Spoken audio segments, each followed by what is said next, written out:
শ্রীমদ্ ভগবত গীতা প্রথম অধ্যায় বিস্তারিত অনুবাদ। 1 প্রশ্ন, ধৃতরাষ্ট্র সঞ্জয়কে যুদ্ধের ময়দান সম্পর্কে কি জিজ্ঞাসা করেছিলেন? অনুবাদ।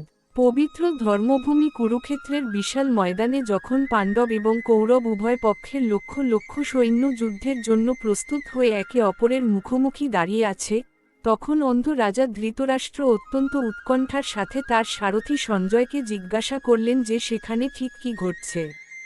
ধৃতরাষ্ট্র জানতে চাইলেন যে, যুদ্ধের তীব্র বাসনা নিয়ে আমার নিজের পুত্রেরা অর্থাৎ কৌরবগণ এবং আমার ভাই পাণ্ডুর পুত্রেরা অর্থাৎ পাণ্ডবগণ এই পবিত্র রণক্ষেত্রে সমবেত হওয়ার পর শেষ পর্যন্ত কি পদক্ষেপ গ্রহণ করল? তারা কি একে অপরের সাথে যুদ্ধে লিপ্ত হয়েছে নাকি অন্য কোনো সিদ্ধান্ত নিয়েছে, তা আমাকে বিস্তারিতভাবে বুঝিয়ে বলো। সঞ্জয় তখন দিব্যদৃষ্টির সাহায্যে যুদ্ধের ময়দানের প্রতিটি দৃশ্য দেখতে পাচ্ছিলেন এবং তিনি রাজাকে বর্ণনা করতে শুরু করলেন যে কিভাবে দুই পক্ষের শঙ্খধ্বনি আকাশ বাতাস প্রকম্পিত করে যুদ্ধের চূড়ান্ত ঘোষণা দিচ্ছে।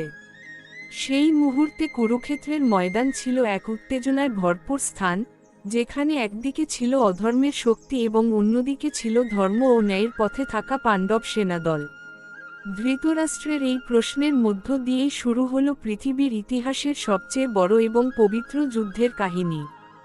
এই যুদ্ধ কেবল দুটি বংশের লড়াই ছিল না, এটি ছিল সত্য আর মিথ্যার এক চরম সংঘাতের শুরু। পাণ্ডবদের পক্ষে স্বয়ং ভগবান শ্রীকৃষ্ণ সারথি হিসেবে উপস্থিত থাকায় যুদ্ধের গুরুত্ব আরও বহুগুণ বেড়ে গিয়েছিল। সঞ্জয় তখন রাজাকে বোঝালেন যে দুই পক্ষের বীর যোদ্ধারা এখন মরণপণ লড়াইয়ের জন্য পুরোপুরি প্রস্তুত হয়ে একে অপরের প্রতি হুঙ্কার দিচ্ছে। 2 প্রশ্ন, আত্মীয়দের দেখে অর্জুনের মনের হাহাকার ও তার শারীরিক অবস্থা কেমন ছিল? অনুবাদ। অর্জুন যখন তার রথটি দুই সৈন্যদলের মাঝখানে নিয়ে গিয়ে দাঁড় করালেন, তখন তিনি তার সামনে কোনো অচেনা শত্রু নয় বরং নিজের অতি আপনজনদের দেখতে পেলেন। তিনি দেখলেন যে বিপক্ষে দাঁড়িয়ে আছেন তার পরম পূজনীয় পিতামহ ভীষ্ম এবং প্রিয় অস্ত্রগুরু দ্রোণাচার্য, যাদের প্রতি তার শ্রদ্ধা ও ভালোবাসা ছিল অপরিসীম। এই দৃশ্য দেখে অর্জুনের বীর হৃদয় প্রবল মায় ও বিষাদে ভরে উঠল এবং তার সারা শরীর থরথর করে কাঁপতে শুরু করল।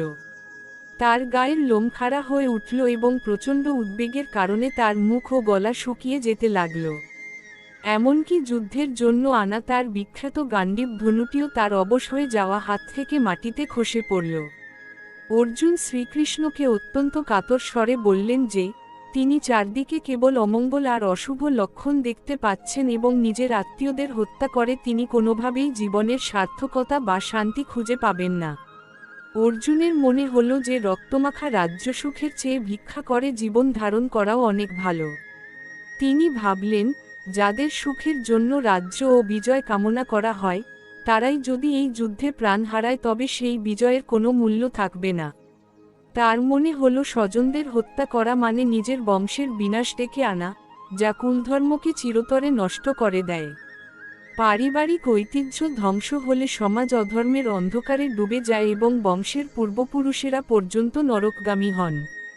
এই গভীর শোক এবং মানসিক যন্ত্রণায় মুহ্যমান হয়ে মহাবীর অর্জুন তার সমস্ত বীরত্ব ও যুদ্ধ করার জেদ হারিয়ে ফেললেন। তিনি শ্রীকৃষ্ণকে পরিষ্কার জানিয়ে দিলেন যে তিনি এই আত্মীয়দের ওপর কিছুতেই অস্ত্র চালনা করবেন না এবং প্রয়োজনে শত্রুর হাতে নিরস্ত্র অবস্থায় মৃত্যুবরণ করবেন। এভাবেই একজন মহাবীর যোদ্ধা মায়ার জালে আবদ্ধ হয়ে যুদ্ধের ময়দানে রথের ওপর ধনু বাণ ত্যাগ করে শোকার্ত মনে বসে পড়লেন, যা ইতিহাসে অর্জুন বিষাদ যোগ নামে পরিচিত। 3 প্রশ্ন, অর্জুন কেন বিজয় এবং রাজ্যসুখ ত্যাগ করতে চেয়েছিলেন? অনুবাদ। অর্জুন শ্রীকৃষ্ণকে অত্যন্ত করুণ স্বরে বললেন, হে কৃষ্ণ, এই রণক্ষেত্রে আমার নিজের আত্মীয় স্বজনদের এভাবে মারার জন্য প্রস্তুত দেখে আমার মন কোনোভাবেই সায় দিচ্ছে না। আমি এমন কোনো বিজয় চাই না যা নিজের ভাই বা পরিজনদের রক্তে ভেজা থাকবে। আমরা মানুষ সাধারণত রাজ্য, ভোগ আর সুখের জন্যই বেঁচে থাকি, কিন্তু যাদের নিয়ে আমরা সেই সুখ ভোগ করব, তারাই যদি এই যুদ্ধে প্রাণ হারায় তবে সেই বিশাল সাম্রাজ্য দিয়ে আমার কি লাভ হবে? হে মাধব, এই বিপক্ষে দাঁড়িয়ে আছেন আমাদের পরম গুরুজন, পিতামহ, কাকা, মামা এবং শ্বশুর কুলের মানুষরা। এরা হয়তো লোভের বশবর্তী হয়ে আজ আমাদের সাথে যুদ্ধ করতে এসেছেন, কিন্তু আমি কোনোভাবেই এদেরকে হত্যা করতে পারব না। এমনকি যদি ত্রিলোকের অধিপতি হওয়ার সুযোগও আমাকে দেওয়া হয়, তবুও আমি নিজের রক্তের সম্পর্কের মানুষদের ওপর অস্ত্র তুলব না। সামান্য এই পৃথিবীর মাটির জন্য নিজের গুরুজনদের হত্যা করা চরম অধর্ম ছাড়া আর কিছুই নয়। আমি মনে করি, এই বিশাল কৌরব বাহিনীকে মেরে ফেললে আমাদের ওপর কেবল মহাপাপই ভর করবে। তাই হে জনার্দন, আমরা ধৃতরাষ্ট্রের পুত্রদের হত্যা করার যোগ্য নই। নিজের আত্মীয়দের হত্যা করে আমরা কোনোদিন সুখী হতে পারব না, বরং সারা জীবন অনুশোচনার আগুনে পুড়তে হবে। আমার মনে হচ্ছে, এই সিংহাসনের চেয়ে বনে গিয়ে ভিক্ষা করাও আমাদের জন্য অনেক বেশি সম্মানের এবং শান্তির হবে। 4. প্রশ্ন, কুলক্ষয় ও সমাজের বিনাশ নিয়ে অর্জুনের যুক্তি কী ছিল? অনুবাদ। অর্জুন অত্যন্ত চিন্তিত হয়ে কুলধর্ম রক্ষার গুরুত্ব বোঝাতে গিয়ে বললেন, হে কৃষ্ণ, যখন একটি পরিবার বা বংশের বড় বড় বীর যোদ্ধারা যুদ্ধে মারা যায়, তখন সেই বংশের চিরন্তন ঐতিহ্য ও কুলধর্ম চিরতরে নষ্ট হয়ে যায়। আর যখন কুলধর্ম নষ্ট হয়, তখন সেই পুরো বংশ অধর্মের অন্ধকারে ডুবে যায়। অধর্ম যখন পরিবারকে গ্রাস করে ফেলে, তখন সেই কুলের নারীরাও চরিত্রহীন হয়ে পড়ে এবং তাদের পবিত্রতা নষ্ট হয়। এর ফলে সমাজে বর্ণসংকর বা অনাকাঙ্ক্ষিত সন্তানের জন্ম হয়, যা গোটা জাতির জন্য অভিশাপ হয়ে দাঁড়ায়। বংশের এমন বিশৃঙ্খলার কারণে পরিবারের পূর্বপুরুষেরা স্বর্গ থেকে চ্যুত হন এবং তারা তাদের প্রাপ্য পিণ্ড ও জল থেকে বঞ্চিত হয়ে নরকগামী হন।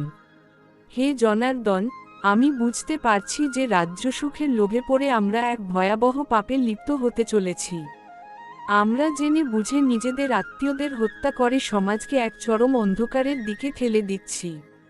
এর চেয়ে যদি দুর্যোধনেরা আমাকে এই রণক্ষেত্রের ময়দানে নিরস্ত্র এবং অসহায় অবস্থায় একা পেয়ে হত্যা করে ফেলে, তবে আমি সেটাই হাসিমুখে মেনে নেব। আমি চাই না আমার হাতে আমাদের বংশের এই মহাবিনাশ ঘটুক। আমি কিছুতেই এই যুদ্ধ করব না এবং আমার কোনো পার্থিব সুখের প্রয়োজন নেই। 5. প্রশ্ন, অধর্মের বিস্তার এবং সমাজ ধ্বংস হওয়া নিয়ে অর্জুন কি আশঙ্কা করেছিলেন? অনুবাদ। অর্জুন শ্রীকৃষ্ণকে অত্যন্ত গম্ভীরভাবে বললেন, হে জনার্দন, যখন কোনো একটি বিশাল যুদ্ধে কুলের প্রধান পুরুষেরা এবং বীর যোদ্ধারা মারা যান, তখন সেই বংশের হাজার বছরের পুরনো সংস্কার ও ধর্ম চিরতরে বিলীন হয়ে যায়। আর ধর্ম যখন হারিয়ে যায়, তখন পুরো পরিবার বা সমাজ অধর্মের শিকলে আটকা পড়ে। হে কৃষ্ণ, পরিবারের ভেতর অধর্ম প্রবেশ করলে বংশের নারীরা তাদের মর্যাদা ও পবিত্রতা হারিয়ে ফেলেন, যার ফলে সমাজে এমন এক বিশৃঙ্খল পরিস্থিতির সৃষ্টি হয় যেখানে আদর্শ ও নীতির কোনো স্থান থাকে না। এর ফলে জন্ম নেওয়া নতুন প্রজন্ম কুসংস্কার ও পাপের পথে ধাবিত হয় এবং পুরো জাতি বা কুল নরকের পথে এগিয়ে যায়। বংশের অগ্রজরা বা পূর্বপুরুষেরা তাদের প্রাপ্য শ্রদ্ধা ও তর্পণ থেকে বঞ্চিত হন, যা আধ্যাত্মিক দিক থেকে একটি বড় বিপর্যয় ডেকে আনে। আমি বুঝতে পারছি যে সামান্য রাজ্যসুখ আর রাজসিংহাসনের লোভে আমরা নিজের আত্মীয়দের রক্ত ঝরিয়ে আসলে নিজেদের এবং পরবর্তী প্রজন্মের জন্য এক অন্ধকার ভবিষ্যৎ তৈরি করতে চলেছি। এই মহাপাপ থেকে মুক্তি পাওয়া আমাদের পক্ষে সম্ভব হবে না যদি আমরা এই মুহূর্তে এই ভয়াবহ যুদ্ধ থেকে পিছিয়ে না আসি। স্বজনদের রক্তে ভেজা হাত দিয়ে আমি কোনো মন্দির বা ধর্মের সেবা করতে চাই না, বরং আমি নিঃস্ব হয়ে থাকাই শ্রেয় মনে করি। 6. প্রশ্ন, প্রথম অধ্যায়ের শেষে অর্জুনের চূড়ান্ত আত্মসমর্পণ এবং মানসিক অবস্থা কেমন ছিল? অনুবাদ। এইভাবে অর্জুন তার মনের গভীর যন্ত্রণার কথা শ্রীকৃষ্ণের কাছে ব্যক্ত করার পর সম্পূর্ণ নিস্তেজ হয়ে পড়লেন। যে মহাবীর অর্জুন একা হাজার সৈন্যের মোকাবিলা করতে পারতেন, তিনি আজ মায়ার জালে আবদ্ধ হয়ে শিশুর মতো দুর্বল হয়ে পড়লেন। তার দুচোখ দিয়ে ক্রমাগত জলের ধারা নামতে লাগল এবং তিনি তার হাতের ধনুক ও তুনীর রথের একপাশে দূরে সরিয়ে রাখলেন। অর্জুন স্পষ্ট ভাষায় জানিয়ে দিলেন যে, আমি যুদ্ধ করব না। কুরুক্ষেত্রের ময়দানে যেখানে চারিদিকে যুদ্ধের ডঙ্কা বাজছে, সেখানে অর্জুন তার সমস্ত বীরত্ব আর সাহস বিসর্জন দিয়ে রথের পেছনের অংশে কান্নায় ভেঙে পড়লেন। মহাবীর অর্জুনের এই প্রচণ্ড শোক আর মোহগ্রস্ত অবস্থাই আসলে আমাদের সবার জীবনের কঠিন সময়ের প্রতিফলন, যেখানে মানুষ নিজের কর্তব্য ভুলে গিয়ে আবেগের কাছে হার মানে। এভাবেই শোকাতুর অবস্থায় অর্জুনের রথের ওপর বসে পড়ার মধ্য দিয়ে শ্রীমদ্ ভগবদ্ গীতার প্রথম অধ্যায় অর্থাৎ অর্জুন বিষাদ যোগ সমাপ্ত হল। এই গভীর অন্ধকারের পরেই ভগবান শ্রীকৃষ্ণ তার দিব্য জ্ঞানের আলো ছড়িয়ে অর্জুনের মন থেকে মোহের অন্ধকার দূর করার জন্য কথা বলতে শুরু করবেন, যা আমরা পরবর্তী অধ্যায়গুলোতে দেখতে পাব। শ্রীমদ্ ভগবদ্ গীতার এই অমৃতবাণী এবং জীবন গড়ার শিক্ষা যদি আপনার ভালো লেগে থাকে, তবে এই পবিত্র যাত্রায় আমাদের সঙ্গী হন। নিয়মিত গীতার প্রতিটি অধ্যায় এবং শ্রীকৃষ্ণের দিব্য উপদেশগুলো সহজ বাংলায় শোনার জন্য আমাদের উজান গীতা ইউটিউব চ্যানেলটি এখনই সাবস্ক্রাইব করুন। পাশের বেল আইকন চেপে রাখুন যাতে পরবর্তী ভিডিও আপলোড হওয়ার সাথে সাথেই আপনি নোটিফিকেশন পেয়ে যান। এই ভিডিওটি আপনার বন্ধু এবং আত্মীয়দের সাথে শেয়ার করুন, যাতে তারাও গীতার এই মহান জ্ঞান থেকে বঞ্চিত না হন। আপনাদের একটি লাইক এবং সাবস্ক্রিপশন আমাদের এই আধ্যাত্মিক প্রচারের পথে আরও উৎসাহিত করবে। কমেন্ট বক্সে অবশ্যই লিখুন, জয় শ্রীকৃষ্ণ। দেখা হবে পরবর্তী ভিডিওতে। ততক্ষণ সবাই ভালো থাকুন এবং সুস্থ থাকুন। ধন্যবাদ।